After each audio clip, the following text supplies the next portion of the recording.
Labdien visiem! Vispirms es gribu teikt, ka es neesmu pametis savu pamatprofesiju uzņēmējdarbību.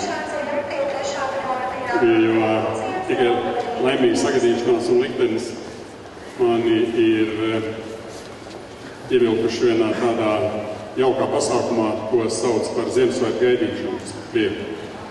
Un man tas tiešām sagādā prieku, un droši vien tāpēc es arī esmu šeit uzaicināts sacīt par to, ar ko es esmu sastapies šajā laikā. Paralēli vēl tam, es esmu nodrošinājis to, lai Rīgas pilsētas doma laukumā būtu skaistākā vieta, kur sagaidīt Ziemassvētkus visā šajā Ziemeļa Eiropā. Vismaz tā atzīst Dāgenes Nīkētē, Zviedrijas avīze.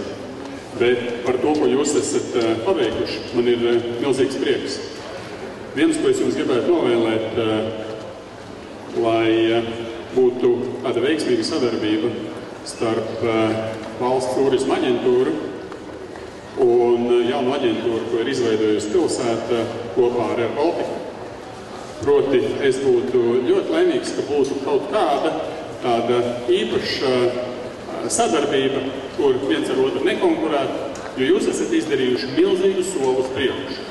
Jūs esat paveikuši to, ko droši vien vajadzēja izdarīt jau kādu laiku atpakaļ, un paldies jums, jo tāds TripAdvisor, kā mēs esam pieraduši to redzēt pasaulē, kur ceļotājs ieejot mājaslapā, viņš var noskaidrot gan savu viedokli, gan ieiet citos linkos, es nezinu, kā to saka latviski, ieejot citās adresēs un iegūt informāciju, kur ceļot, kas viņu tur sagaida un tā tālāk. Tā kā tā ir tas viens tāds vēlējums, un es tiešām arī pievienojos jums par 4. varu.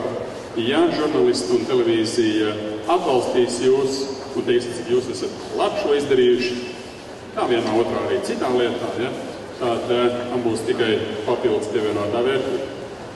Tā kā es jums novēlu labu veiksmi un apsolu, ka nākošajā gadā viens no maniem hobijiem Ziemassvētku organizēšana Rīgā būs ar daudz lielāku pievienoto vērtību, kā tas bija līdz šim, arī pateicoties jums. Tā kā labu veiksmi!